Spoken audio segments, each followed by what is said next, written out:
Olá, bom dia a todos e a todas. Eu sou a Carla da área de comunicação e vou passar para vocês aqui a nossa agenda da manhã de hoje.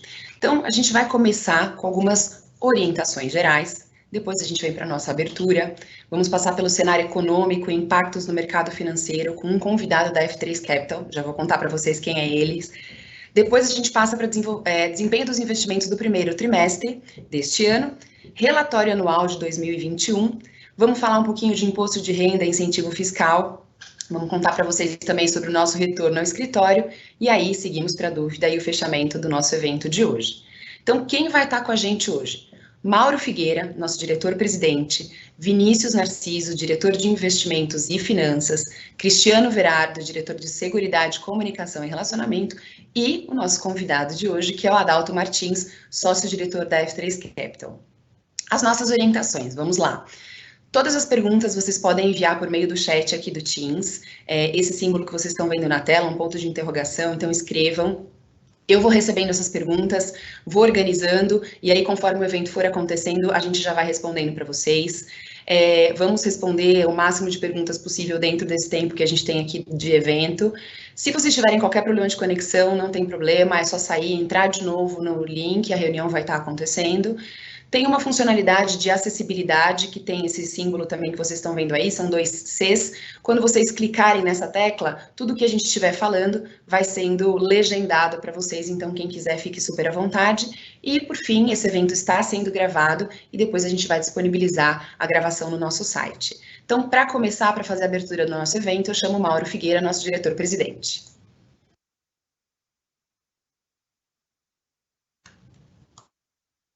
Pronto. Bom dia a todos. É um prazer estar com vocês novamente. Hoje estamos realizando o nosso segundo webinar do ano. Em primeiro lugar, eu quero contar para vocês que nós já fechamos as nossas demonstrações financeiras. Aí, se puder passar então, por favor. As nossas demonstrações financeiras 2021, elas foram auditadas pela KPMG e concluídas sem ressalva. Elas estão com números muito bons, estão muito bem escritas e tem um formato mais detalhado agora, principalmente no capítulo de investimentos. Por isso eu recomendo que vocês leiam no detalhe assim que tiverem tempo. Tudo isso é um resultado de um trabalho realizado ao longo do ano por toda a equipe da Vextio. Essas demonstrações foram aprovadas pelo nosso Conselho Deliberativo e pelo nosso Conselho Fiscal. Além disso, eu também quero aproveitar para informar para vocês que o nosso relatório anual 2021, que também é aprovado pelo Conselho Deliberativo, já está disponível com nossos destaques 2021 e todas as informações importantes sobre a Vextio, incluindo as demonstrações financeiras. No final da apresentação de hoje, o Cristiano vai mostrar para vocês onde é que vocês encontram no site todos esses documentos. Tá bom? Então, vamos partir para o cenário econômico e impactos no mercado financeiro. Pode passar, por favor? No nosso último webinar, realizado no final de janeiro, nós falamos sobre os destaques de 2021 e sobre as expectativas para 2022. Hoje, nós vamos falar em mais profundidade sobre esse cenário que estamos vivendo em 2022 e suas implicações para os investimentos gerados aqui na Vextio.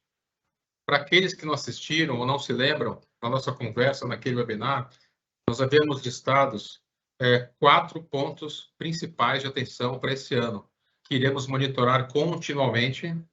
Então, vou repassar aqui para vocês rapidamente, já indicando algumas evoluções que vamos discutir hoje. No primeiro ponto, era a questão da evolução da pandemia, com a relação aos casos e também a velocidade de vacinação, que realmente teve uma evolução positiva, porém, tivemos aí uma situação que não esperávamos, que foi esse evento de aumento de casos na China, inclusive, gerando alguns eventos de lockdown. Qual que era o segundo ponto que a gente ia acompanhar? Era o cenário externo, o mercado internacional. Então, a gente já via naquele momento uma expectativa de redução de estímulos fiscais e monetários pelas principais economias mundiais. Também uma expectativa de menor crescimento mundial, e de alta dos juros nos Estados Unidos. Esses comportamentos eles continuam se materializando e tivemos um evento novo, foi a guerra, o início da guerra entre a Rússia e a Ucrânia, iniciada no final de fevereiro. Qual era o terceiro ponto que nós estávamos acompanhando, já havíamos mencionado? A questão da economia do Brasil. Então, já havíamos uma expectativa de aumento de juros, com inflação persistente, que tem se materializado, uma expectativa de redução do crescimento ou até queda do PIB, e como consequência de tudo isso, uma queda na confiança dos agentes econômicos. E o quarto ponto que nós estávamos acompanhando, monitorando, era com relação às eleições do Brasil, onde tínhamos aí uma expectativa de que isso pudesse gerar uma paralisação da nossa agenda produtiva no Congresso, maior volatilidade no mercado e uma indefinição ainda com relação à crise fiscal. Até porque em ano de eleição, sabemos aí que as medidas populares acabam se intensificando. O que nós estamos vendo hoje de diferente na verdade, a questão da terceira via, que ainda não conseguimos visualizar um fortalecimento, uma definição de qual será essa terceira via, portanto, ainda estamos num momento aí de bastante polarização. Então, esses eram os quatro, vão ser as quatro dimensões que estamos acompanhando. De uma forma geral, não observamos nenhuma melhora relevante no cenário, em nenhuma das dimensões. Nós continuamos monitorando todos esses impactos para a estratégia de investimentos. No caso da Covid, teve sim uma melhora em vários países, com redução de isolamentos, términos da pandemia, como teve na Inglaterra, mas a gente teve aí essa questão da China que preocupa bastante. Apesar de tudo isso, vocês devem ter acompanhado que o primeiro trimestre no Brasil ele foi bastante positivo, tanto para a Bolsa quanto para o câmbio. Então, isso até chamou um pouco a atenção. E quando a gente analisa o fluxo de capitais que tivemos dos investidores para o Brasil, foi bastante expressivo. Só no primeiro trimestre chegou a quase 70 bilhões de reais. Muito disso, pelo que temos discutido, em função aí do aumento dos juros, que traz aí mais atratividade para aquele investidor que está buscando alguma arbitragem de juros. Como vocês também devem ter visto e acompanhado, os resultados dos investimentos e todos os perfis foram positivos no primeiro trimestre, conforme o Vinícius vai apresentar em mais detalhes. Entretanto, em abril, alguns eventos têm ocorrido que demonstram que temos desafios relevantes pela frente ainda. Então, algumas coisas chamam a atenção, como, por exemplo, essa questão do aumento da inflação, a preocupação do próprio FED com o aumento da inflação, que tem se tornado mais explícita. Isso tem promovido aí, em alguns momentos, algumas correções que nós estamos vendo aí no mês de abril. Então, por exemplo, a Bolsa já caiu um pouco, o dólar voltou a subir. Então, isso começa a trazer vários questionamentos, acho que por parte do mercado e na nossa equipe como um todo, sobre como esse cenário vai se desdobrar daqui para frente e se precisamos fazer algum ajuste na estratégia de investimentos. E é justamente nesse contexto que nós convidamos o nosso parceiro de investimentos, o Adalto Martins, sócio-diretor da F3, para apresentar alguma das análises que nós temos discutido nos nossos comitês de investimento e com os principais gestores de mercado. Para quem não conhece o Adalto, ele possui mais de 30 anos de experiência, foi sócio fundador da Neo Investimentos. Essa é uma gestora que tem mais de 17 anos de atuação no mercado brasileiro, trabalhou nos bancos JP Morgan, Patrimônio, BMC, é bacharel em administração de empresas pela FGV. Então, Adalto, passo a palavra para você e já agradeço de antemão aí a sua participação. Obrigado.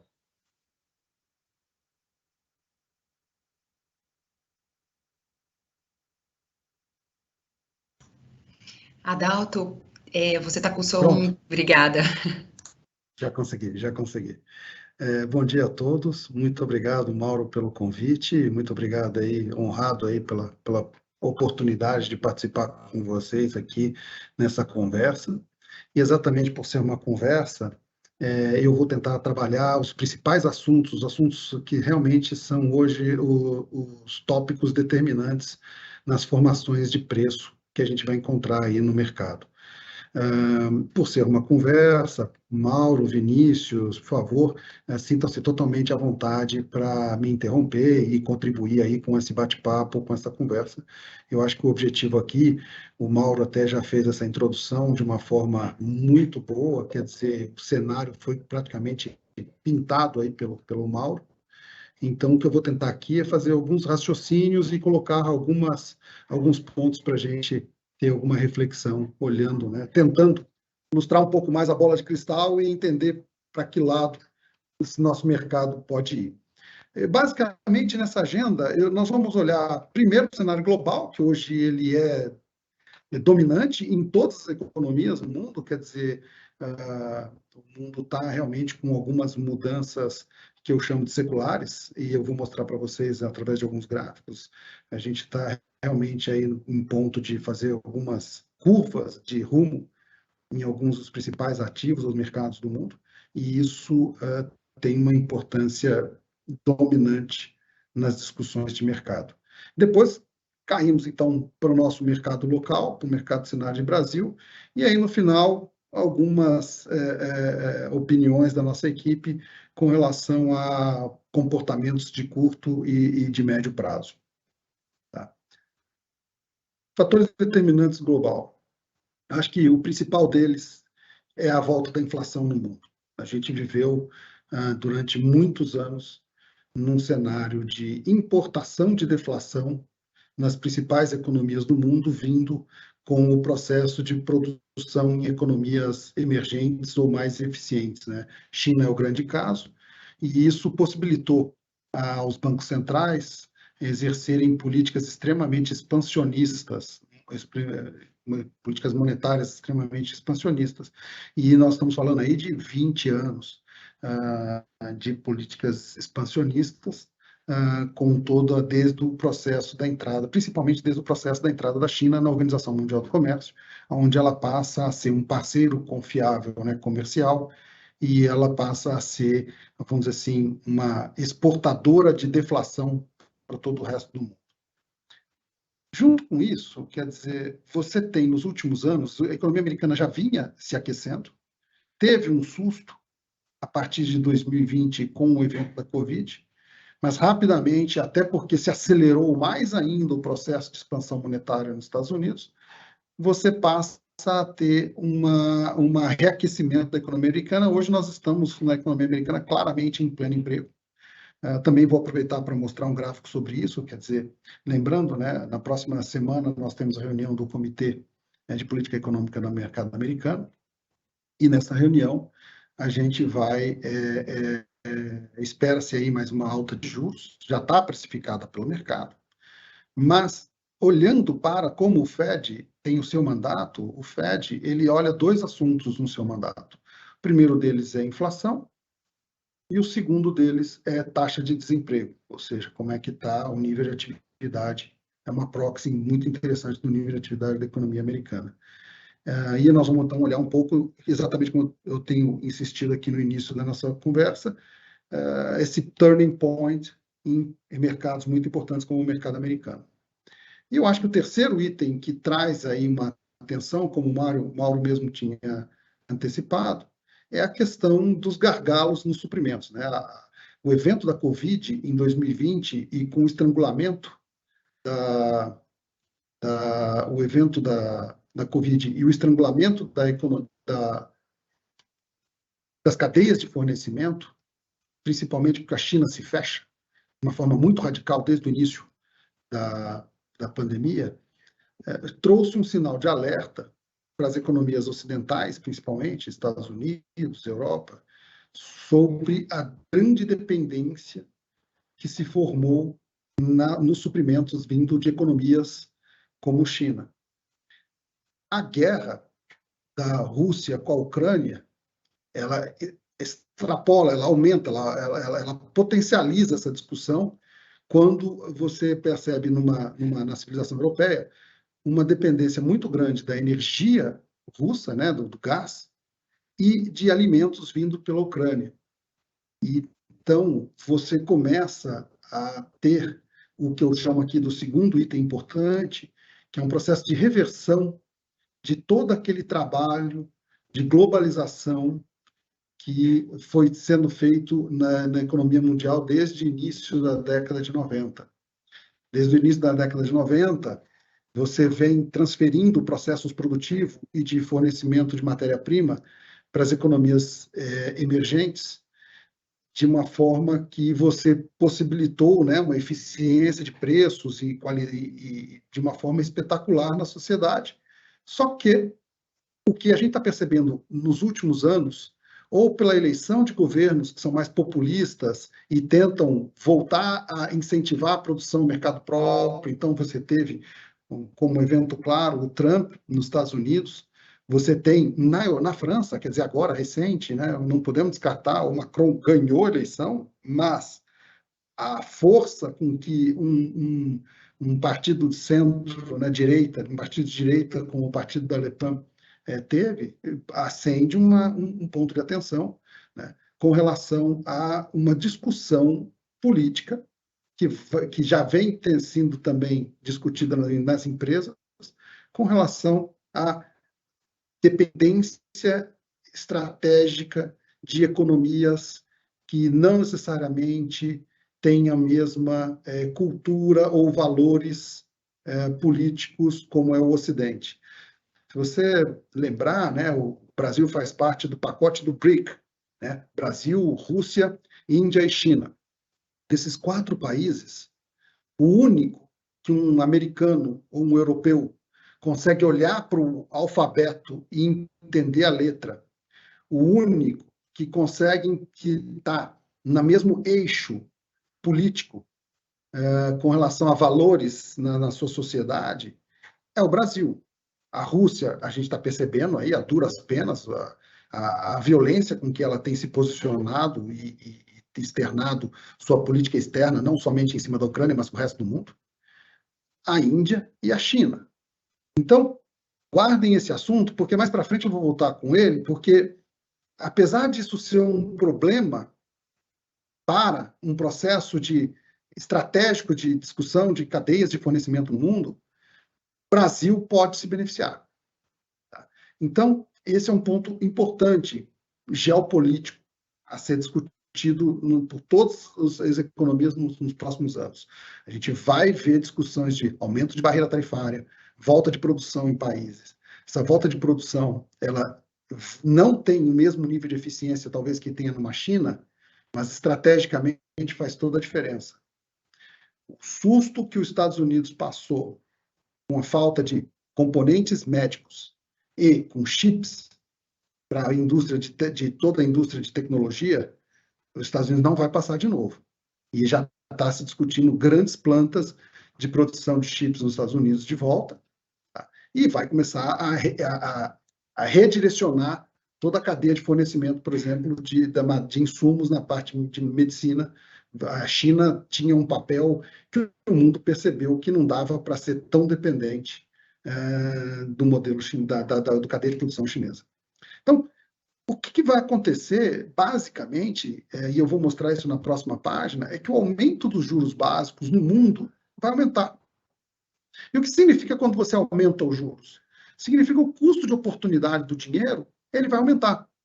Quando você aumenta o custo de oportunidade de qualquer projeto, de qualquer coisa que você vai fazer, a sua indisposição para aquelas histórias que ainda precisam ser provadas, ela passa a ser menor. Por isso é que nos últimos dias, nas últimas semanas, ou desde o começo do ano, a gente tem reparado, por exemplo, no mercado americano, o setor de tecnologia sofrendo bastante a queda dos preços. Por quê? Porque é um setor que ele tem uma promessa de crescimento muito acelerada, uma promessa de entrega, de conquista de mercados muito acelerada, mas pouco, na grande maioria dos casos, pouco resultado monetário.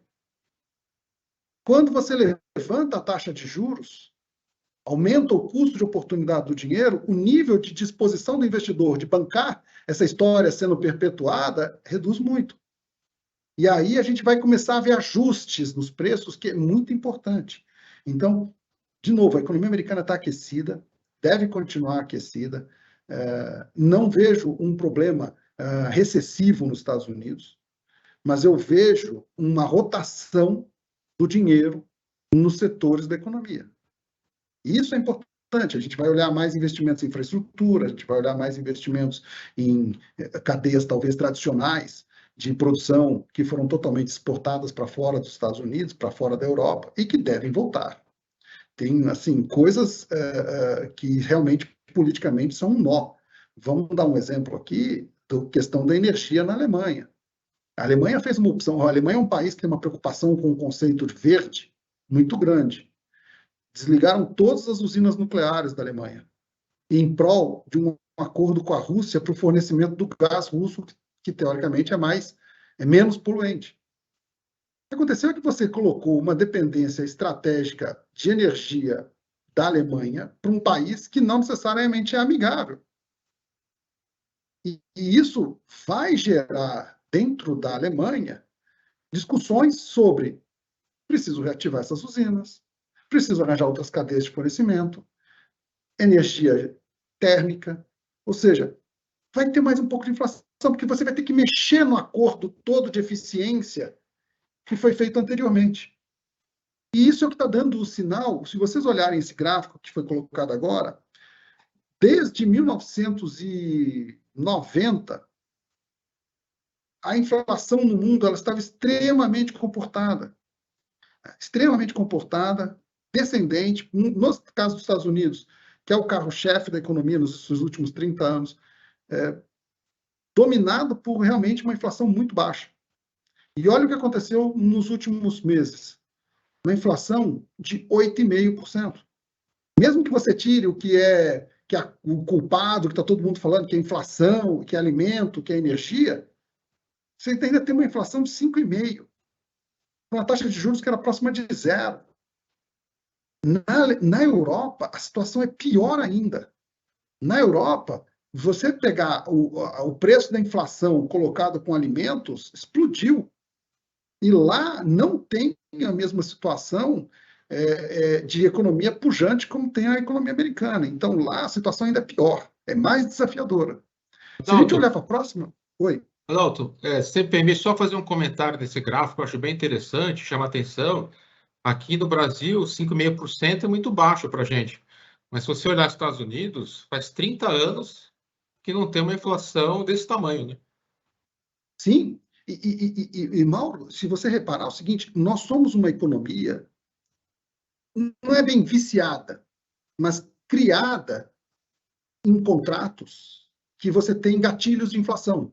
Então, o seu contrato de aluguel tem gatilho de inflação, os sindicatos sempre pressionam por reajuste de salários pela inflação.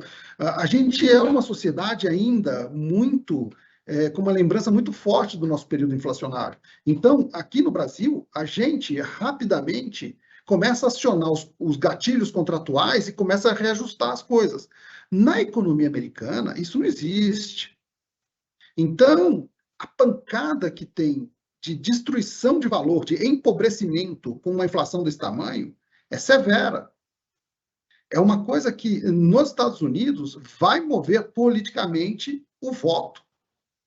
Esse empobrecimento, essa dificuldade das pessoas de reajustarem seu poder de compra, vai ser um item político muito forte nos Estados Unidos nos próximos anos.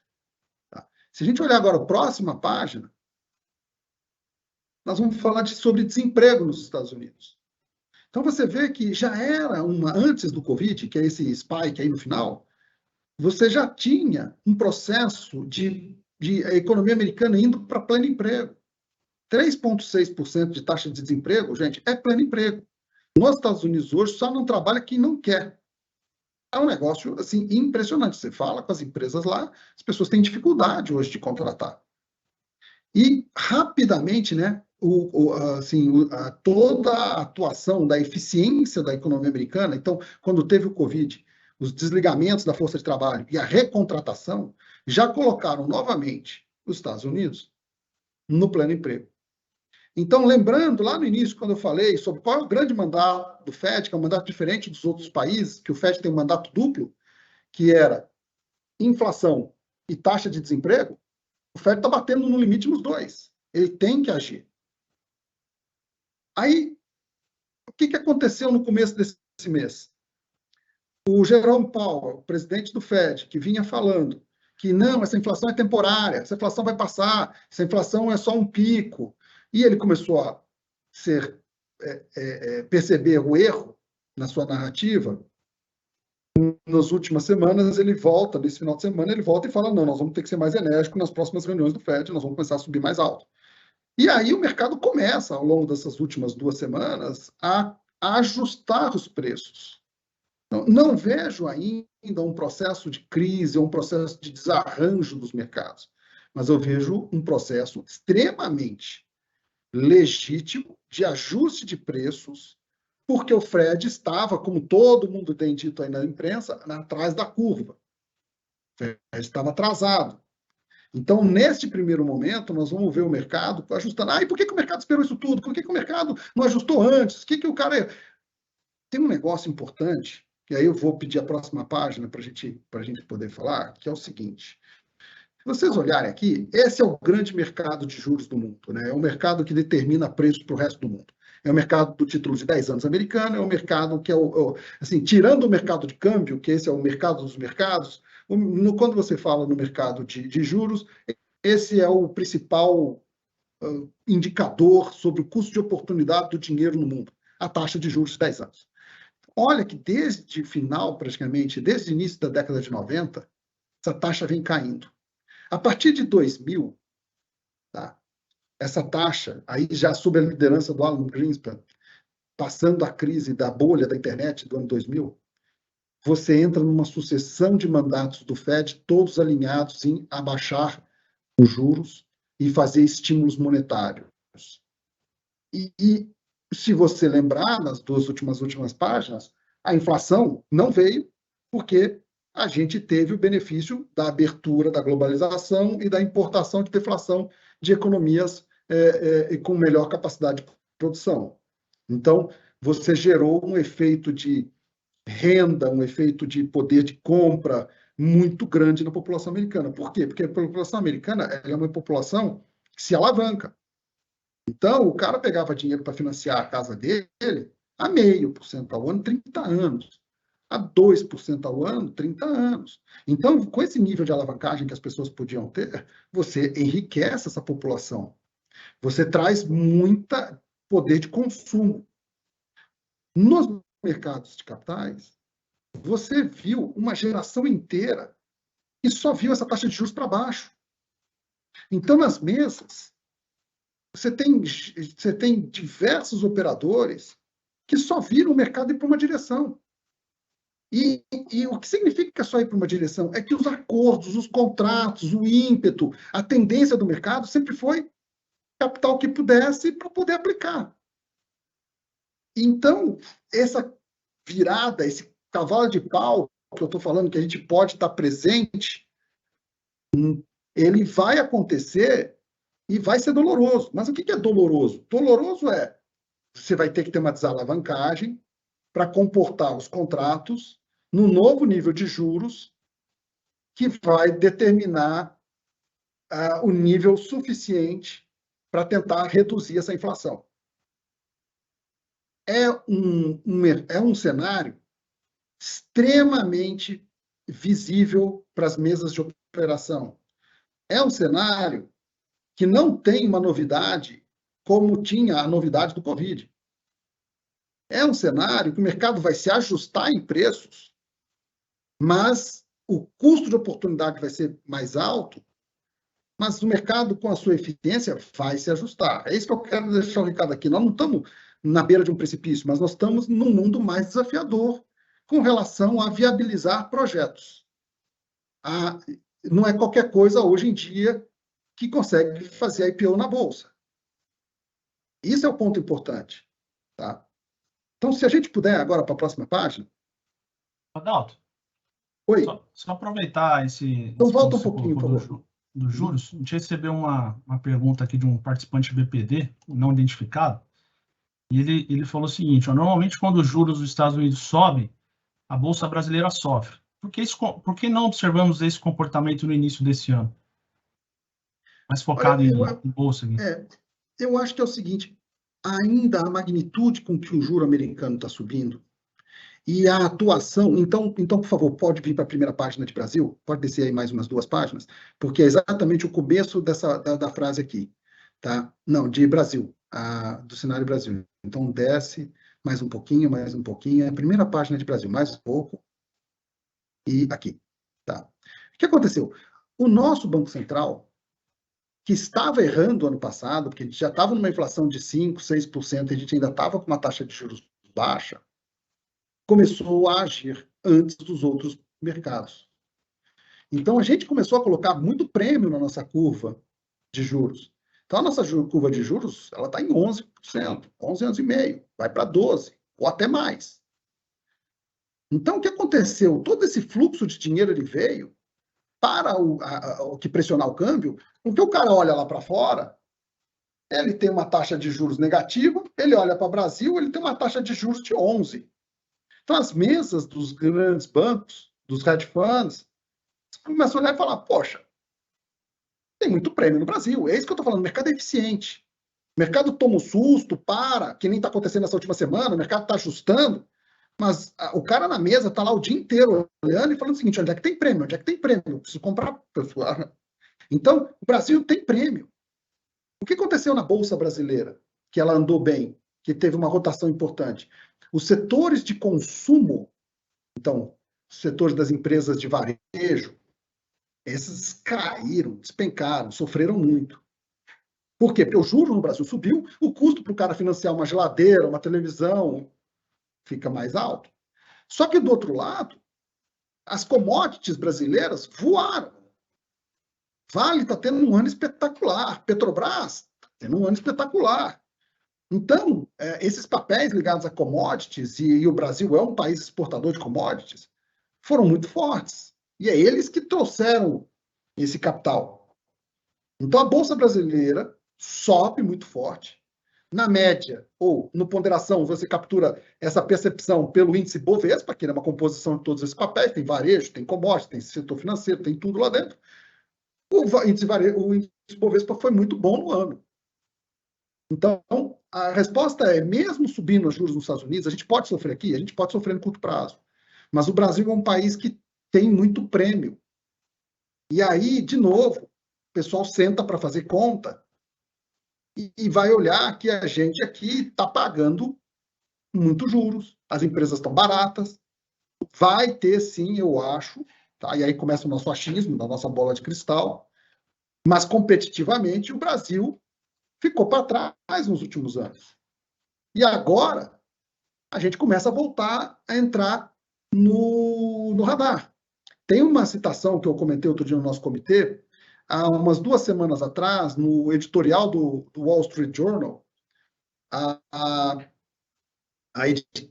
o editor do Wall Street Journal fez uma crítica severa ao Joe Biden, que já tem 15 meses que está no governo e ainda não atendeu uma ligação do Bolsonaro. E o jornal fala o seguinte, independente de Joe Biden, do Bolsonaro ter apoiado o Trump, dele ter uma visão política, filosófica diferente da sua, o Brasil é uma economia de um tamanho que não pode ser desprezado, ainda mais por estar no mesmo eixo ocidental. Então, assim, começa a ter uma pressão de discussão lá fora sobre, caramba, tem um negócio ali para baixo do Rio Grande que a gente, poxa, né, podemos reativar aquilo ali. Então, é um pouco do que eu trago aqui como fatores determinantes para o Brasil. O primeiro ponto é o que esse participante falou, que é importante. Bacen já está fazendo a nossa lição de casa, tá? Mas a inflação tem se mostrado mais resiliente, porque é uma inflação muito mais de supply, né? Não é de demanda. Então, ele vai talvez até ter que aumentar um pouco mais esses juros, mas está correto, está no ritmo correto. Tá? Então, esse é o primeiro ponto. Estamos voltando, né, a colocar prêmio de risco, né? Estamos começando a colocar remuneração nas taxas de juros brasileiras. A gente vai ter um spike agora no curto prazo. Se vocês olharem, os títulos de inflação, eles vão para um título, para um preço, 5, 5,5, quase 6, e depois eles ficam retos até o longo prazo. Por quê? Porque o mercado está falando o seguinte, essa grande pancada é agora. O Brasil E aí tem uma coisa importante que também o mercado está lendo, que o Mauro chegou a comentar ali na abertura, que é a questão de que o Brasil, no geral, ele vai ficar nessa polarização eleitoral entre Bolsonaro e Lula, e o que o mercado diz é: nenhum dos dois vai trazer uma surpresa. Nenhum dos dois vai trazer uma ruptura para o mercado. Os dois já entenderam que a disciplina fiscal dá governabilidade. Então, um pode ser mais com uma agenda mais social, o outro pode ser com uma agenda mais populista. Tanto faz, mas vão respeitar a conta. Adalto, Se respeitou a conta, oi? sim, Adalto, é importante até ressaltar esse ponto que você está colocando, essa percepção que você tem ouvido aí do mercado, da expectativa de que não haja nenhuma grande surpresa, independente do lado que ganhe a eleição. Obviamente que isso é expectativa hoje, né?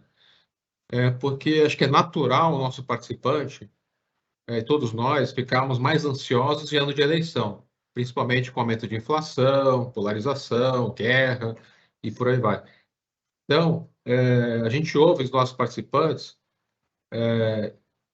uma preocupação grande com o que vai acontecer com o Brasil, independente lá fora. Poxa, será que não é melhor a gente está tomando os cuidados? Será que o Brasil vai desandar? Então, só queria ressaltar que você está trazendo uma visão, sim, que não é só uma visão individual, mas é discutida, ouvida, com analistas, gestores, as pessoas que estão tomando decisões. E também ressaltar que o mercado, esses gestores, eles são muito cuidadosos em tomar riscos sozinhos, né? Então, eles tem até o que a gente chama do conceito aí do mercado andar meio que junto, né? O efeito manada. Então, o mercado anda mais ou menos junto, né? Você pode falar só confirmar um pouco essa percepção, porque eu acho que isso é um ponto que chama atenção, a gente ouve bastante também.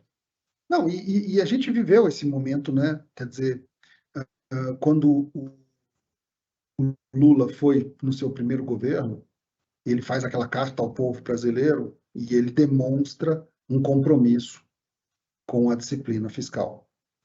E quando é que o PT sai do governo? Quando a Dilma começa a exagerar na sua agenda fiscal. E ali, claramente, a gente escapa com a inflação, a gente escapa com os gastos fiscais, e aí ali tem uma discussão de troca de poder. O que o Bolsonaro faz logo que ele começa a entrar para o governo, a ser o candidato mais forte? Ele nomeia o Paulo Guedes como o meu posto Ipiranga, ou a minha referência de comportamento dos mercados, e seguiu, né? De novo, você pode falar que é melhor, pode falar que é pior, não quero entrar no mérito aqui, mas seguiu a disciplina, né?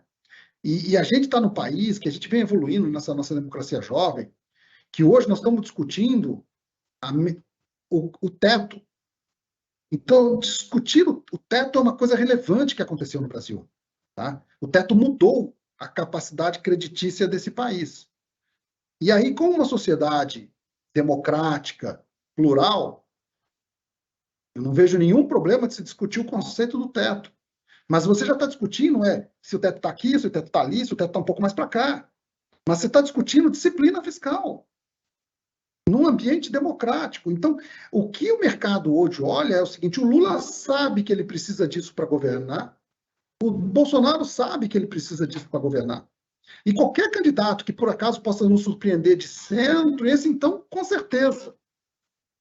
Então, o que o mercado começa a ler, e você vê os grandes gestores de hedge fund dando entrevistas aí desde o começo do ano, é que o Lula não é nenhum bicho de 7 cabeças e que o Bolsonaro não vai ter nenhuma ruptura, porque o Bolsonaro até abraçou o Centrão. O Centrão é um ente empresarial. O Centrão, a gente pode gostar, pode não gostar, pode achar que é fisiológico, mas ele é um bicho empresarial. Ele é um negócio para fazer negócio. Ele sabe que se o Brasil degringola, ele perde. Ele mata a vaca leiteira.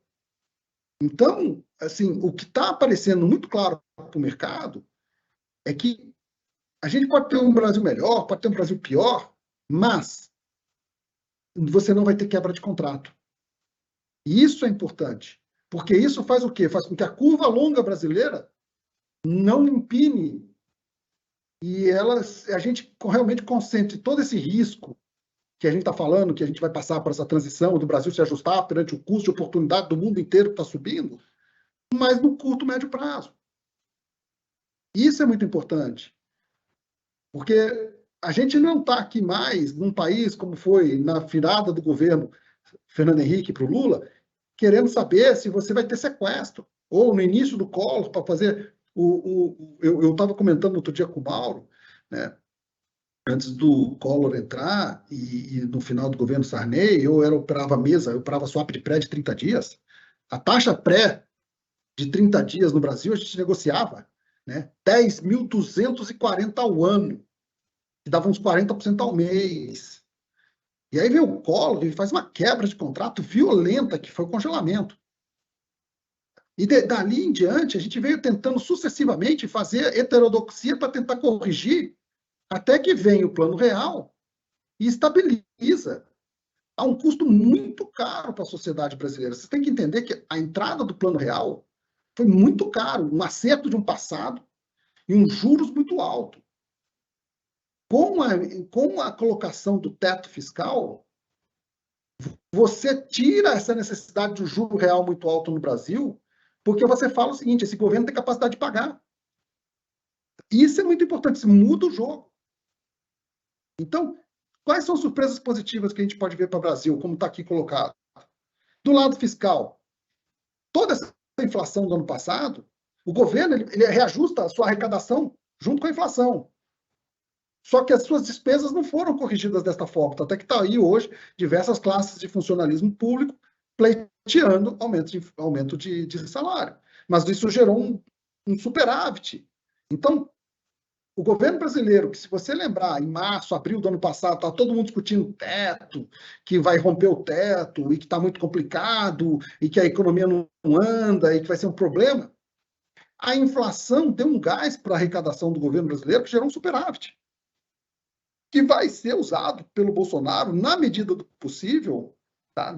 Respeitando que a lei eleitoral vai ser usada como um instrumento político do Bolsonaro. O Paulo Guedes quer reduzir impostos, o Bolsonaro vai olhar para o Nordeste, que vai ser o grande campo de batalha dele com o Lula. Né? O grande campo de batalha do Bolsonaro com o Lula é para cima de Belo Horizonte, não é para cá.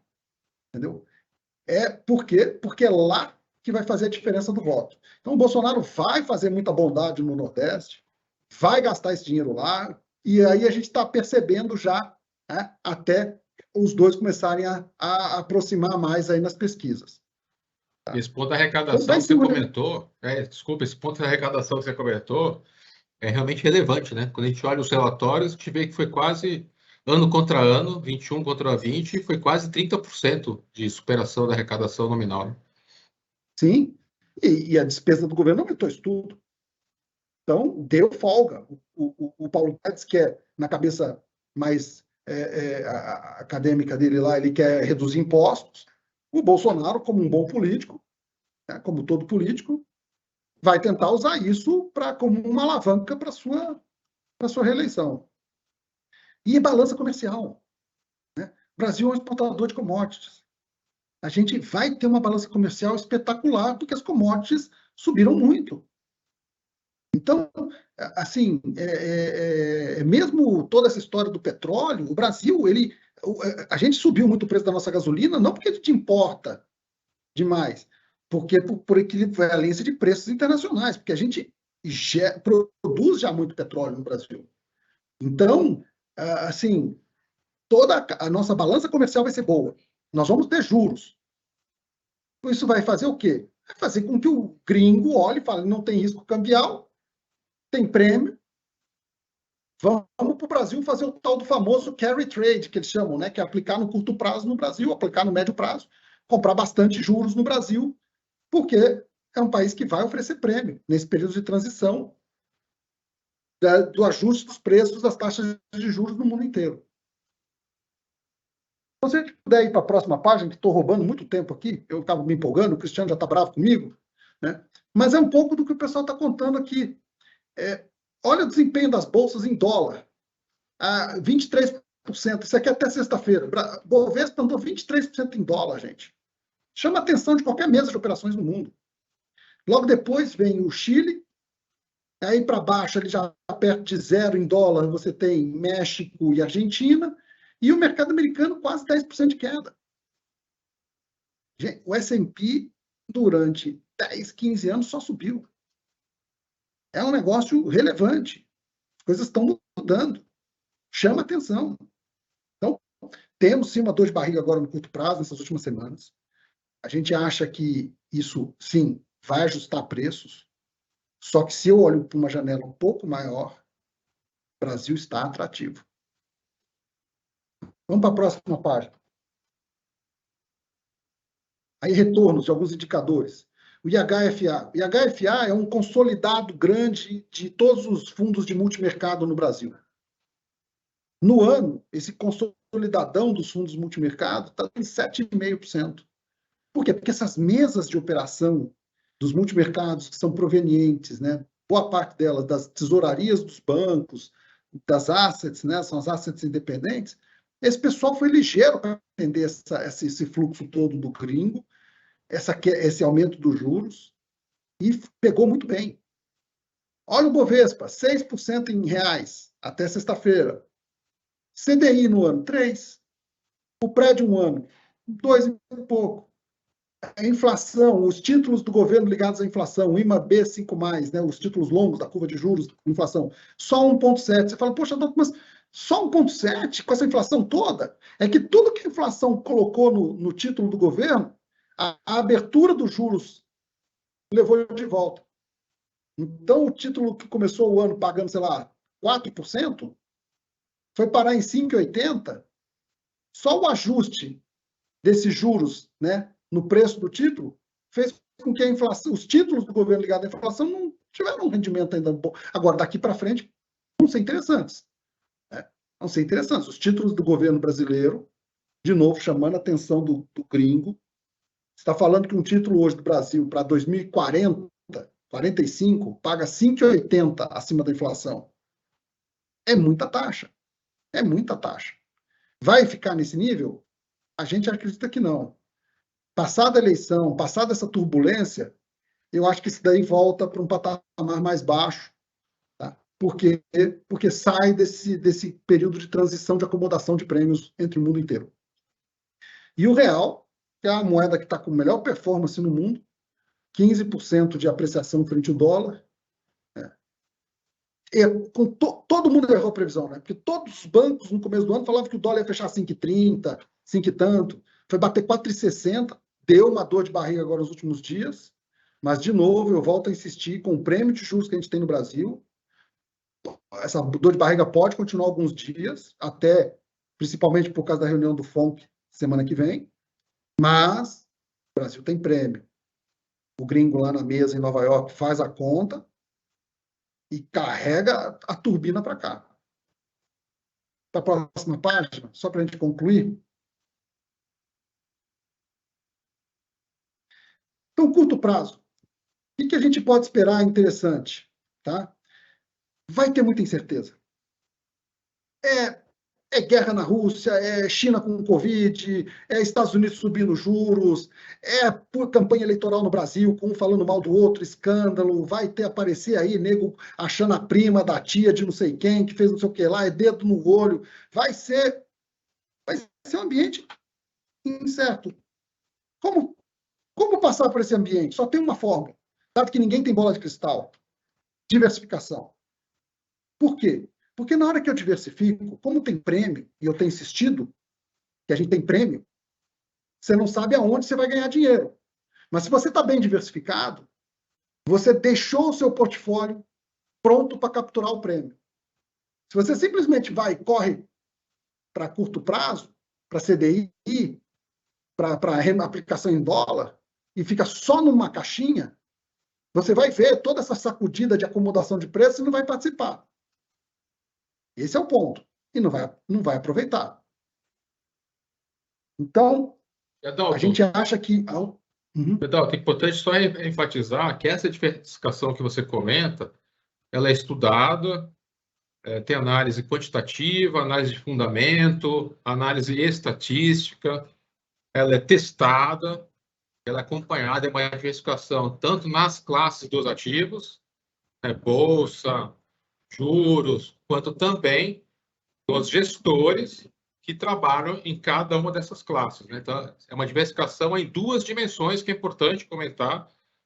Tanto a diversificação em si, em classes, é muito discutida e analisada, quanto a diversificação dos gestores também é discutida e avaliada, não só o resultado do gestor, mas também os fundamentos da equipe, das estratégias, o nível de foco da liderança e assim por diante, né? Perfeito, Mauro. E se eu pudesse adicionar, e calibrada para o prazo do dinheiro.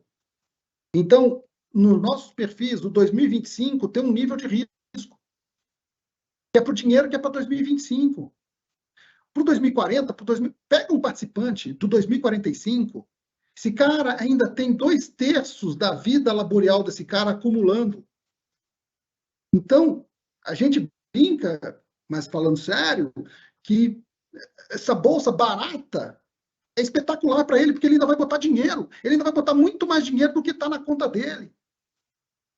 Então, exatamente o que você falou, aí, essa diversificação ela tem que ser com muito método de alocar o tamanho de risco para o prazo que está encomendado o dinheiro. Né? E no médio prazo, acho que a única mensagem importante que eu acho que pode ser relevante para o Brasil nos próximos anos é que eu acho que a gente pode entrar no radar das economias dos Estados Unidos, da Europa, dos grandes blocos econômicos, como uma opção interessante de cadeia de fornecimento. O Brasil pode começar a virar um ponto de atenção para investimentos em infraestrutura, investimentos em agricultura, investimentos em formação de pessoas aqui dentro, porque é uma cadeia. O cara precisa contratar, o cara precisa treinar a gente. Então, a gente pode entrar num ciclo virtuoso, tá? Porque, de novo, do BRIC, o único que fala a mesma língua dessa turma, que é popular, que foi né, formada a nossa população com os mesmos valores culturais, foi o Brasil. Tá? E aí, só como ponto de atenção, curva de juros brasileira, que realmente a gente ainda pode ver algum susto, sim, por causa do tamanho da acumulação que a gente vai ver no curto prazo. Mas isso é um ponto de atenção, pode virar uma boa oportunidade. Já está sendo. Né? Os títulos de inflação a 5,80 do governo brasileiro, na inflação mais 5,80 já são uma boa oportunidade. A gente na Vext está capturando isso. Gente, eu fico por aqui, acho que eu acabei exagerando, já tomei chamada puxão de orelha aqui do Cristiano, me desculpe, mas eu agradeço muito a oportunidade de poder compartilhar as nossas discussões dos comitês com vocês aqui. Muito obrigado. Adalto. Adalto, a gente agradece a sua participação, excelente apresentação. Vou chamar o Vini agora, que vai falar sobre o desempenho dos investimentos no primeiro trimestre desse ano. Olá, bom dia a todos. Obrigado, Carla. Obrigado aí, Adalto, excelente apresentação. Vou agora falar rapidamente com vocês sobre o desempenho, né, dos investimentos do plano até março desse ano, no acumulado de 12 meses, né? E tendo como pano de fundo exatamente esse cenário, esse contexto, né, que o Adalto trouxe, bem detalhado. Mas antes eu queria repassar com vocês como é que está a alocação em cada um dos perfis, até que o Adalto comentou, como é que a gente aloca em cada um desses perfis os investimentos nas 8 classes que a gente gere aqui, tá? E isso já vai ajudar a responder também algumas questões que a gente recebeu agora de alguns participantes que a gente vem discutindo bastante aí em todo o primeiro trimestre, né? Então, a gente está olhando esse slide, que basicamente ele é o quê? Tem um gráfico, cada coluna do gráfico, cada barra do gráfico é um perfil, e na tabela abaixo do gráfico tem as participações que geraram esse gráfico, né? Então, a grosso modo, né, de forma geral, a gente consegue ver que do perfil curto prazo, que é a barra à esquerda, até o último perfil, que é o mais longo, 2065, a gente, de forma geral, a gente observa que ativos com maior volatilidade, ativos com maior risco, né, que a gente chama, eles vão aumentando de participação na medida que os perfis vão ficando mais longos. E o contrário também. Então, quanto mais curto é o perfil, ou seja, quanto mais próxima é a data-alvo do perfil, maior é a participação em ativos menos voláteis com menor risco, tá? Então, olhando, dando, por exemplo, um destaque no perfil curto prazo, né, que a gente está falando ali, que é a primeira barra à esquerda, a gente consegue ver que a cor verde, cor Vext verde, é a que tem a maior ali participação, tem 90% de renda fixa a curto prazo. Então, a gente está falando basicamente de alocação em títulos públicos e também um pouco de crédito privado, né, FDIC, operações com debêntures, mas uma parcela menor de crédito privado. Boa parte disso é alocação em títulos públicos ou de crédito também com uma boa avaliação, tá? Tem uma parcela de 8% em renda fixa global com hedge, então não tem o risco cambial, mas tem a volatilidade do ativo lá no exterior mesmo, tirando o efeito do dólar, e uma pequena participação em líquidos yield. Quando a gente vai para o próximo perfil, que é o 2025, dá para ver que já muda radicalmente ali a alocação, né? Então, o que antes era 90% de renda fixa a curto prazo, no perfil 2025, ele já cai para 68%, tá? E aí a gente vê aí que tem alocação em todas as outras classes, exceto growth, e isso já explica um pouco do porquê que muitas vezes esse perfil, embora ele seja o segundo mais conservador, vamos chamar assim, seja que tenha o segundo com menor volatilidade, ele sofre, ele não vai, ele pode não atingir minimamente ali o CDI num período curto, mas a tendência é que num médio e longo prazo essas parcelas que a gente tem alocado em outros ativos supere o próprio CDI, gerando exatamente o benefício de você ter uma diversificação que a gente estava falando e superar os seus indicadores de referência, né? Então, isso já mostra bem a diferença entre os dois perfis. E dando um salto agora lá para o perfil 2065, que é o mais longo, né? Dá para ver bem ali que a parte de renda fixa a curto prazo ele já vai praticamente tende ali a zero, fica 2% alocado em renda fixa a curto prazo. Por outro lado, a participação em renda variável local já salta para 46%. Da mesma forma que a participação em multimercado, a participação em global também é maior em relação aos demais perfis. Então, isso tudo para até trazer o ponto que o Adalto comentou, o importante o Amauro também comentou, do horizonte de investimento. Então, as alocações, elas são feitas de forma estruturada, com a diversificação que a gente já comentou também, exatamente para buscar uma expectativa maior de retorno nos perfis mais longos, embora também tenha uma maior volatilidade, tá? Então, isso aqui já ajuda a explicar um pouco do comportamento que a gente vai ver mais para frente, tá? Passando para o próximo slide, eu acho que agora, entrando realmente nos resultados, a gente tem aqui dois gráficos. O gráfico acima é a variação em 2022, ou seja, do primeiro trimestre, tá? A gente está sempre olhando o primeiro trimestre, a gente não considera ainda abril aqui. No caso das classes, né, de ativos, e o gráfico de baixo, a variação acumulada em 12 meses. De abril de 21 até o final de março de 22, né? Então, a gente consegue ver que em 2022, a gente tem ali das 8 classes, né, que a gente tem a gestão, 6 estão superando o seu indicador de referência, o que a gente chama de benchmark, tá? E a gente consegue ver que também em 2022, duas das classes estão em campo negativo. Basicamente, são as duas classes que investem no exterior, tanto a renda fixa global com hedge, quanto a própria global, tá? Mas aí eu dou destaque positivo para duas classes dentro desse ano de 22. Renda fixa a curto prazo, que como eu comentei lá, é uma classe que tem investimento basicamente em títulos públicos e crédito local aqui, e ela está superando o seu indicador de referência, que é o CDI, basicamente muito também por essa alocação que a gente tem em crédito privado, e também um excelente desempenho ali da classe multimercado no ano de 22, no acumulado do primeiro trimestre, acima do próprio CDI, acima do IFMM, que é o benchmark que a gente utiliza, que é um índice apurado pelo Banco BTG do que seria, vamos dizer, uma média aí dos fundos de multimercado, então mostra que o desempenho dessa classe está muito, muito bom.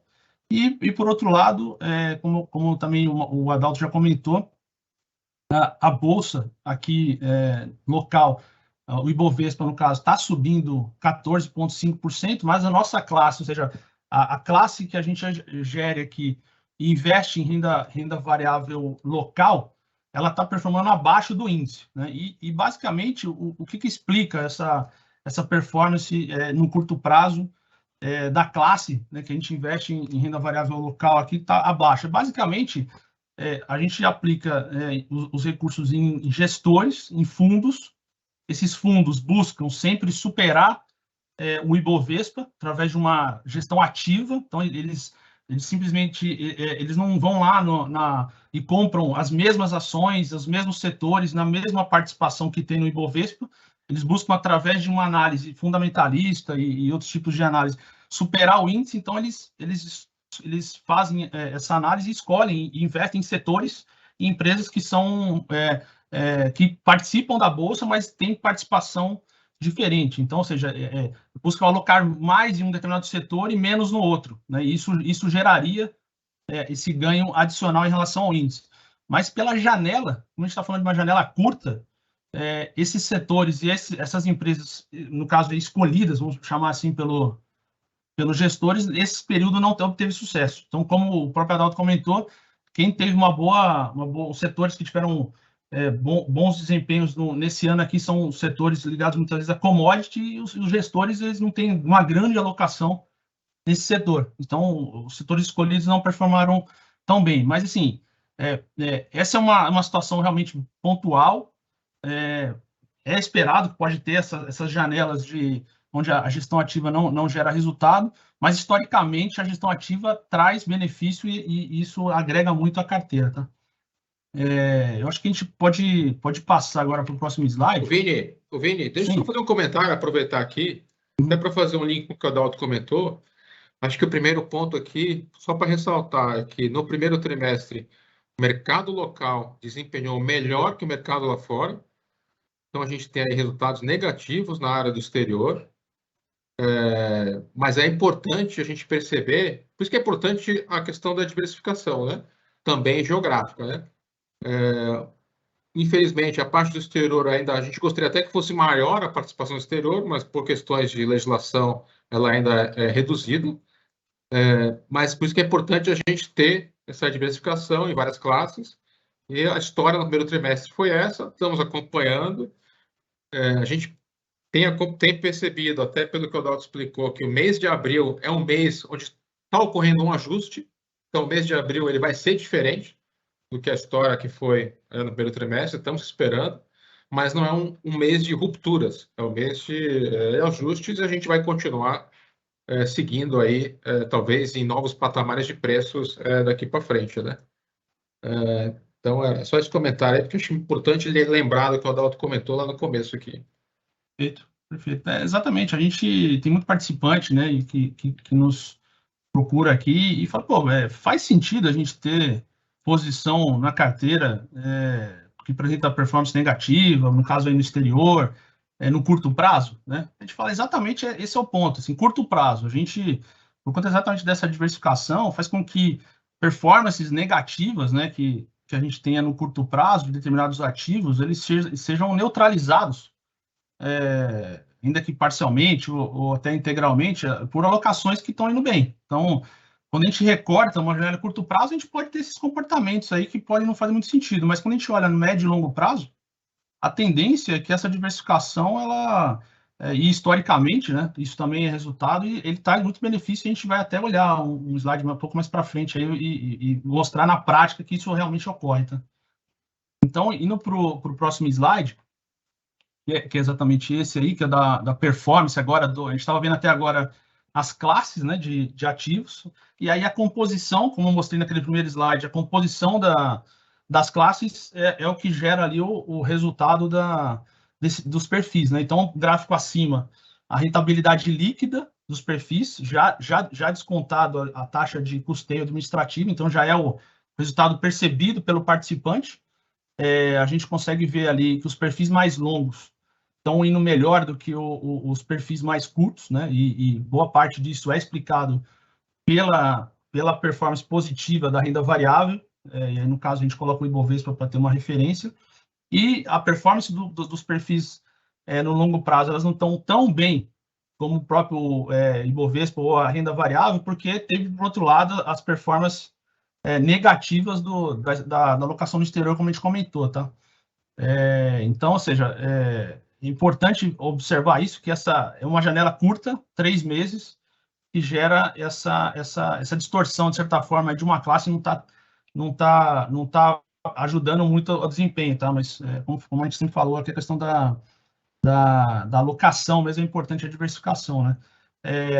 Já quando a gente olha aqui a rentabilidade acumulada nos 12 meses, né? Então, com abril de 21 a março de 22, a gente vê um comportamento invertido. A gente está falando dos perfis mais curtos indo melhor do que os perfis mais longos. Aí por quê? Porque exatamente nessa janela de 12 meses, os ativos mais com menor volatilidade, com maior previsibilidade, eles estão indo melhor. Então, por exemplo, o CDI ali subindo 6,4%, o nosso perfil curto prazo está falando ali de 7%, ou seja, um desempenho do perfil curto prazo já descontado a taxa de administração de 110% de CDI. Então, uma boa performance ali do perfil curto prazo nessa janela.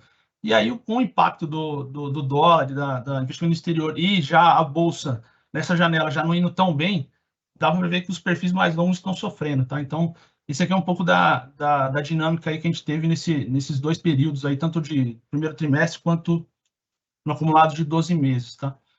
Indo para o próximo slide, aqui a gente entra já numa janela um pouco mais longa, no desempenho que a gente sempre busca mostrar para vocês dos perfis desde os seus lançamentos, né? Então, lembrando que os perfis de 2035 em diante, eles foram lançados em janeiro de 20. Tá? Então, quando a gente olha esse primeiro gráfico acima, a gente vê o desempenho de janeiro de 20 até final de março desse ano aqui, tá? Então, a gente está falando aqui que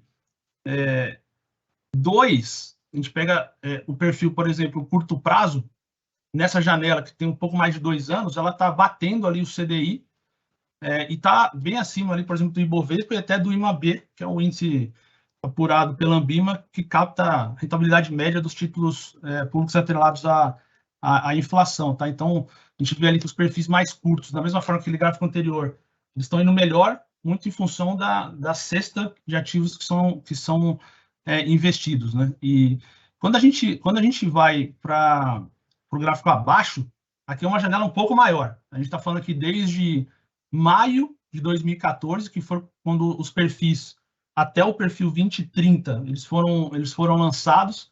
Aqui sim aqui sim fica muito claro ali o que a gente sempre fala primeiro do ganho da diversificação numa janela longa, e também da própria lógica da metodologia que a gente segue aqui de data-alvo, que é exatamente o que a gente sempre fala. Bom, perfil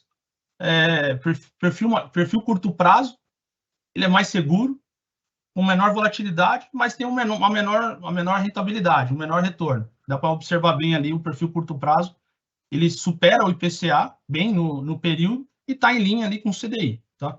E, por outro lado, os outros 2 perfis que ainda estão vigentes, que são os 2 perfis, o 2025 e o 2030, são os 2 perfis data-alvo, eles são mais longos, eles apresentam uma maior volatilidade, mas tem uma expectativa também maior de retorno. Então, dá para ver bem ali, destacando, por exemplo, o perfil 2030, que ele está bem acima do IPCA, acima do CDI, está batendo o IFMM, então, ou seja, na média dos fundos de multimercado, esse perfil está superando, e ele, nessa janela, ele está ali um pouco abaixo ali do Ibovespa, mas, assim, tudo isso trazendo um menor risco. Então, por exemplo, um investidor que compra uma ação ou compra lá um fundo de ações, ele, no caso, ele pode até ter obtido um desempenho superior ao perfil, mas ele correu muito mais risco.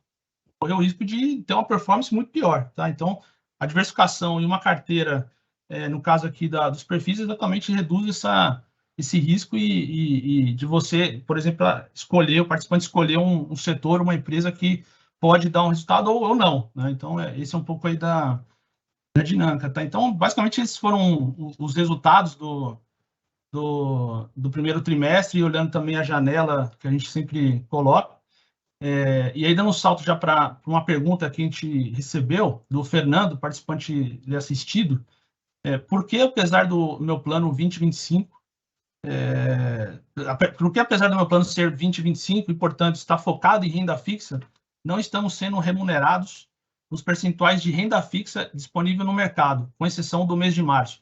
Aí é exatamente aquele primeiro gráfico que eu mostrei das alocações, que por mais que o perfil 2025 ele tenha ali realmente uma alocação relevante ali na classe renda fixa a curto prazo, renda fixa no caso, ele tem também alocação em outras classes, né? Então, se ele tivesse alocado só na renda fixa, ele estaria mais próximo do resultado do perfil curto prazo.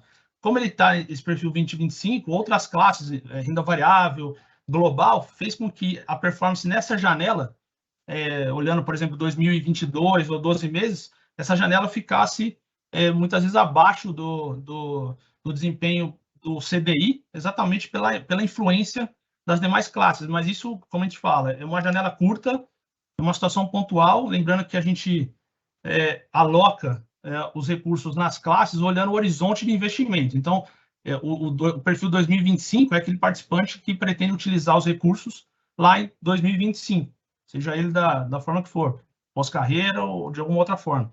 Então, a gente, se o participante tem a pretensão, muitas vezes, de não correr risco de volatilidade, ele tem que estar num perfil curto prazo, ele está num perfil mais curto, senão ele vai ter que ter essa disposição de correr o risco, mas esse risco é medido, como o Mauro falou, a gente tem aqui toda uma governança que faz com que uma série de estudos, uma série de análises são feitas exatamente para calcular o nível de risco versus a rentabilidade que a gente espera ter nesse perfil, tá? Então, é exatamente isso que aconteceu aí nessa janela. É isso, Carla. Obrigada, Vini. Agora o Cris vai falar um pouquinho para a gente do relatório anual 2021. Perfeito, pessoal. Boa tarde, não, bom dia a todos. Mauro mencionou que uma importante entrega foi concluída agora, que é o relatório anual 2021, e é isso. Vou mencionar agora que já está disponível nesse momento. Quem entrar lá no website da VEXT, o relatório anual de 2021, pode voltar Jaque. Esse é um importante instrumento de transparência, de prestação de contas aqui da VEXT para com todos vocês, participantes e assistidos. Talvez um dos maiores, porque ele traz uma diversidade de informações grande, vai das informações contábeis, financeiras, até informações das realizações feitas pela VEXT no ano passado. E para esse ano traz uma novidade. Esse relatório, esse documento já foi impresso estou lembrando, 2012, era entregue aos participantes e assistidos de forma impressa, um caderno. Mudou muito, foi para um PDF online, gerou versão resumida, e hoje, a partir de agora, ele vai assumir ali uma plataforma diferente, totalmente online, disponível no website, não tem mais aquela diagramação de livro, e você entra lá no website da VEXT, não agora, logo depois que acabar esse webinar. Lá embaixo, você rolando no final do website da VEXT, tem ali os links úteis, que é aquela segunda coluna que vocês estão vendo de informações, último link, relatório anual. Aí você vai cair nessa página que está aqui. Todos os relatórios do passado estão aqui, você vai poder ter acesso a todos aqueles documentos antigos e a versão atual do relatório disponível para vocês. Amanhã nós vamos enviar um e-mail, uma informação, uma informação formal para todos os participantes e assistidos do plano, lembrando que o relatório está disponível. O relatório é uma obrigação legal de uma entidade fechada de previdência complementar, que é a VEXT. Então, amanhã vocês vão ser informados disso, mas você já pode ir lá consultar. E aí está tudo organizado por menus. O próximo slide vai mostrar basicamente que no menu ali de gestão e governança, o Mauro traz as informações gerais da VEXT, valoriza os fatos relevantes, a gente chama os destaques da entidade do ano passado, aquelas coisas que a gente vai contando para vocês durante o ano. É muito legal ver ali consolidado, olhar para trás e falar, poxa, que bom trabalho foi feito. Depois tem números da VEXT, para quem é mais curioso, saber a quantidade de participantes, o patrimônio que a VEXT administra de vocês, a distribuição por perfis, como estão as patrocinadoras, são números importantes da entidade. Depois você tem lá mais informações sobre a gestão dos investimentos, muito do que o Vini compartilha com a gente o ano inteiro por meio dos webinars, por meio da newsletter. Aqui está consolidado e, por fim, as informações contábeis, muito importante, demonstrações financeiras, parecer da auditoria, os trechos das atas do Conselho Deliberativo que confirmam tudo isso, fica tudo nesse documento. Essa estrutura de um documento de relatório anual é legal, a gente tem que sim prestar, no mínimo, essas informações. Claro que a gente acaba estendendo um pouco, mas há um mínimo de informações. Então, relatório anual é uma entrega ainda do ano passado, mas que vai estar disponível para vocês a partir de amanhã. Quem quiser, tem uma versãozinha resumida, relatório resumido, você clica ali na parte de cima, ou a versão para impressão também, quem gosta de imprimir, ler, tecer algumas anotações, as duas versões estão disponíveis. Tudo certo?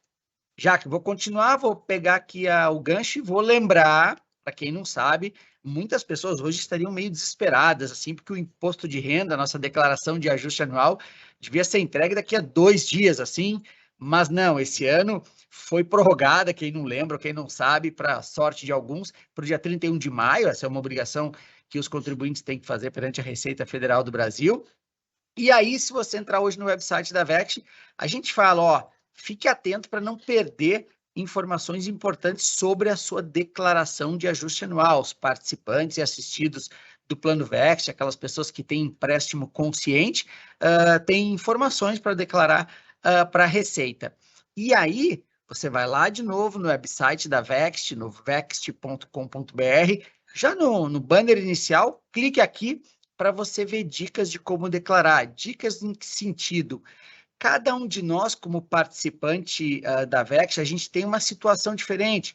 Tem pessoas que são assistidos, já recebem renda do patrimônio que acumularam, outras são ativos contribuintes, continuam ali contribuindo, recebendo contrapartida da sua patrocinadora. Poxa, eu tomei um empréstimo na VEXT, um empréstimo consciente, eu tenho informações diferentes para cada tipo de situação. Então, você escolhe a sua situação, a que você está mais ali identificado, clica lá e aí você tem informações bem detalhadas sobre isso. Em último caso, não vou antecipar, mas minha colega Paula vai mandar um recado para todos vocês. Nós estamos aqui no escritório à disposição. Antes de eu acabar e passar para o vídeo da Paula, quero lembrar que um plano de previdência, né, como a gente tem o plano VEXT, ele dá direito legalmente a um benefício fiscal, principalmente para quem declara o ajuste anual pelo modelo completo. Nós temos no site da VEXT, lá no link plano,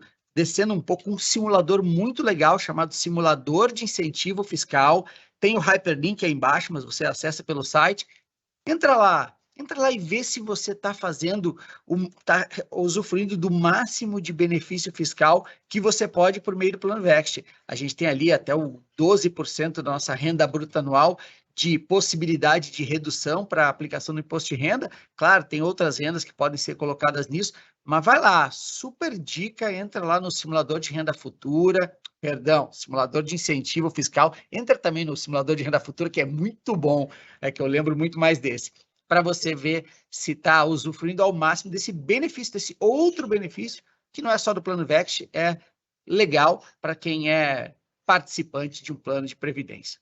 Então, agora eu vou deixar vocês com a Paula, minha colega, e aí, Mauro, já passamos a bola para você para o caminhar final aí da apresentação. Olá, participantes! Se você ainda não recebeu seu comprovante de rendimentos ou tem dúvidas de como inseri-lo na declaração do imposto de renda, entre em contato conosco. Estamos disponíveis de segunda a sexta-feira, das 9 às 18. Até breve!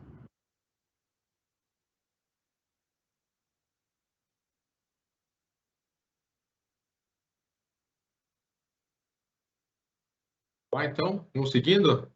Eu acho que antes de fazer o encerramento, queria comentar com vocês, para quem ainda não sabe, né, nós já estamos de volta ao escritório, depois aí de praticamente 2 anos de trabalho de home office, e já retornamos desde o começo do ano. Se nós puder passar, por favor. Estamos aqui no nova sede da Vexio, aqui no Parque da Cidade, na Torre Aroeira, no 5º andar, junto com outras empresas que também estão nesse prédio. Esse foi mais um esforço aí da Vexio em buscar aí uma alternativa que trouxesse ao mesmo tempo mais eficiência nas nossas despesas, como também aí mais inovação, mais agilidade e mantivéssemos a proximidade aí das nossas patrocinadoras. Então, temos aqui inclusive um atendimento presencial, se vocês precisarem.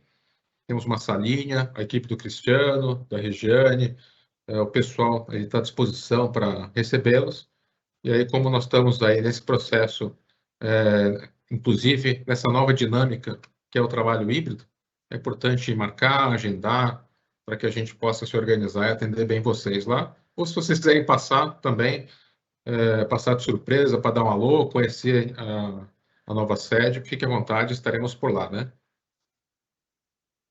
Bom, então aqui tem as informações, onde é que vocês acham, para entrar em contato com a gente pode seguir, para fazer o atendimento também, e qualquer dúvida, entre em contato aí com a nossa equipe. Tá? Não sei se tem mais alguma pergunta, Carla, para responder. Mauro, tem sim. Tem essa pergunta que a gente recebeu já com antecedência do nosso participante Fernando. Quem vai responder essa pergunta é o Cris. A pergunta é: por que o extrato mensal demora para sair? Vamos lá, Cris. Legal, obrigado, Fernando, pela pergunta. Pergunta importante, porque o extrato mensal, e aí vale aqui vou convidar vocês aqui que estão no webinar para participar agora como a gente chama, da cozinha de uma entidade fechada de previdência, da cozinha da Vexio aqui. A divulgação do extrato mensal, assim como você enxergar lá seu saldo atualizado pelo aplicativo ou pela área restrita do site, é quase que fruto de um processo muito importante aqui na entidade, que é o processo de fechamento mensal. Esse fechamento mensal aqui na Vexio, decisão nossa, uma meta interna, nós temos um prazo de divulgação, de atualização dos saldos dos participantes até o 9º dia útil de cada mês. Essa é uma meta interna, é um prazo nosso, ele já foi mais longo, hoje ele está no 9º dia útil, e não é uma meta legal, não é uma obrigação legal. Então, por exemplo, agora nós estamos em breve para fechar o mês de abril. O mês de abril vai ser fechado e a divulgação dos saldos será feita até o 9º dia útil do mês de maio. Então, é sempre assim até o 9º dia útil. Mas a percepção do Fernando é assim, poxa, mas por que demora? Talvez ele esteja comparando com outros instrumentos de investimento que divulgam ali o que a gente chama de cota diária. Claro, instrumentos de investimento, fundos de investimento, precisam dessa divulgação de rentabilidade diária porque eles fazem transações diariamente, mediante saques, compra de cotas, tudo mais. Não é a realidade de uma entidade fechada. Nós temos nessa questão de longo prazo, nós temos calendários de pagamentos ali menores, nós pagamos os nossos assistidos uma vez por mês, recebemos as contribuições uma vez por mês, então por isso a gente não tem essa necessidade de divulgar uma cota com menos frequência. Mas eu vou agora rapidamente falar, Fernando, como é que funciona esse prazo, por que 9 dias que a gente precisa para fazer todo esse trabalho? Basicamente, no 1º dia útil do mês seguinte, 1º dia útil de maio, o pessoal da Seguridade, meus colegas de Seguridade, recebem quase 90 arquivos de arrecadação, que são as informações das patrocinadoras, ali com o nome das pessoas, com quanto ela contribuiu, qual o valor da contrapartida que ela recebeu da patrocinadora. A gente começa a receber isso e começa a validar. Em paralelo, o Vini, que lidera toda a parte dos investimentos, está coletando dos nossos mais de 50 gestores das diversas classes de ativo que temos, a rentabilidade apurada naquele mês. Ele vai coletando isso, vai conferindo para a gente, depois, dali no 4º dia, construir o que a gente chama a cota. 3º dia útil, nós recebemos os arquivos, a turma da Seguridade começa a receber o dinheiro. a VEX começa a receber o pagamento, a transferência dos recursos dos autopatrocinados, das patrocinadoras. Então, o dinheiro que é recolhido dos participantes, junto com o dinheiro das patrocinadoras, dinheiro mesmo, entra por meio de pagamento de boleto para a VEX, para engordar o patrimônio de todos vocês. Claro, ali pelo quarto, quinto dia útil, a conferência desses valores, o batimento dos valores, esse é um processo que não pode ter erro. Em paralelo, o time da nossa contabilidade entra em campo para fazer a apuração de obrigações legais, quanto que a gente tem que pagar de imposto, Receita Federal do Brasil. Então, estamos no quinto dia útil. Lá pelo sexto dia, processo fundamental, é quando a gente transforma a cota. Nós tínhamos uma cota no mês anterior, essa cota é afetada pelos resultados dos investimentos, pelo custo mensal da VEX, pelas contribuições, e aí eu gero a nova cota do mês. Então, gerei a cota do mês de maio, ali pelo sexto dia. Bom, eu pego agora, transformo o saldo de conta de vocês, participantes, por meio da cota, valido tudo, e ali, sétimo, oitavo dia, conferência de tudo, conferência com investimentos, atualizo os perfis de investimento, para que aí no oitavo, nono dia útil, a gente tenha isso disponível para todos vocês. Eu estava dando uma olhada aqui nos últimos 8 meses, peguei assim uma série dos 8 meses, a gente precisou nos últimos 8 meses, um mês só, dos 9 dias úteis para entregar o resultado. Nos outros foram todos abaixo de 7, teve uns abaixo de 4, mas é isso. E o mais importante é dizer o seguinte, entre entregar rápido e entregar certo, a VEX sempre vai buscar o entregar certo. Então, se a gente precisar do nono dia útil, que é o que a gente acredita que é o nosso processo hoje, para entregar direitinho, a gente precisa privilegiar isso, porque é o que a gente tem a fazer. Claro que nós somos sempre desafiados aqui, esse prazo já foi 15º dia, já está no nono, o Mauro nos desafia o tempo todo para fazermos isso, mas sempre lembrando, turma, com o mínimo de risco e com perfeição. E é isso, então por isso que tem talvez uma percepção, Fernando, de que demore tanto, com base no que a gente compara, mas é basicamente esse um processo que envolve todas as áreas da VEX, da comunicação, que divulga esses valores, ao time da Seguridade, que apura a parte previdencial, ao time do Vinícius, que gera os investimentos, contabilidade. Então, um processo bem bacana. Obrigado por essa pergunta, porque ela permite mostrar um pouco mais do que tem aqui na VEX para entregar tudo isso para vocês. Valeu qualquer dúvida, ó, o Mauro lembrou aí, temos aqui todos os nossos canais de atendimento, fica à vontade. Obrigadão. Obrigada, Cris. Por conta do nosso horário, eu vou fazer uma última pergunta que a gente recebeu aqui de um participante. Eu vou direcionar a pergunta para o Adalto e reforço que estamos disponíveis em todos os nossos canais de atendimento para ajudar, auxiliar qualquer participante que tenha aí também mais questionamentos. Então, vamos lá, Adalto. Qual a melhor maneira e a forma mais segura de investir fora do Brasil, tendo em vista que essa crise no Brasil só tende a se agravar?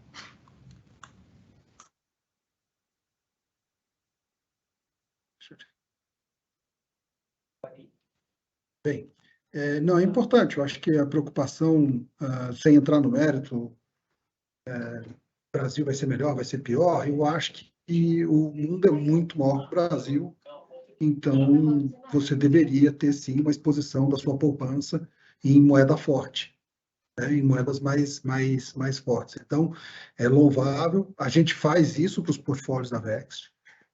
Como o Mauro mesmo ressaltou, a gente gostaria de ter mais da nossa posição em moeda forte, mas a legislação nos limita, né, a um percentual de 10% ou um pouco mais. Agora, investir no exterior, eu vou tentar trazer de uma forma muito simples e rápida, do nível mais simples para o mais complexo. Mais simples, você pode simplesmente procurar no seu banco de relacionamento pessoal. Com certeza, na prateleira de todos esses bancos hoje, tem fundos dedicados a investir no S&P, fundo dedicado a investir em economias na Europa. Então, tem fundo lá na prateleira que você compra e esse pessoal do banco, na sua gestora, remete o dinheiro e faz investimento lá fora. E aí você tem cotas e você segue no seu extrato do seu banco. Essa é a forma mais simples, tá? Segunda forma, a Bolsa Brasileira, a B3, ela disponibilizou uma quantidade muito grande de BDRs, né, que replicam estratégias dedicadas lá fora. Então, você tem tudo quanto é estratégia lá fora, que você consegue através de uma corretora. Então, aí você... Por isso que eu falei que aumenta o nível de complexidade. Você teria que abrir uma conta numa corretora, ou né, no seu banco de relacionamento, e você aí pode operar e comprar esse BDR para poder se expor no S&P, na Bolsa da Alemanha, em renda fixa americana, e aí tem 80, 70 opções de coisas para você poder se diversificar.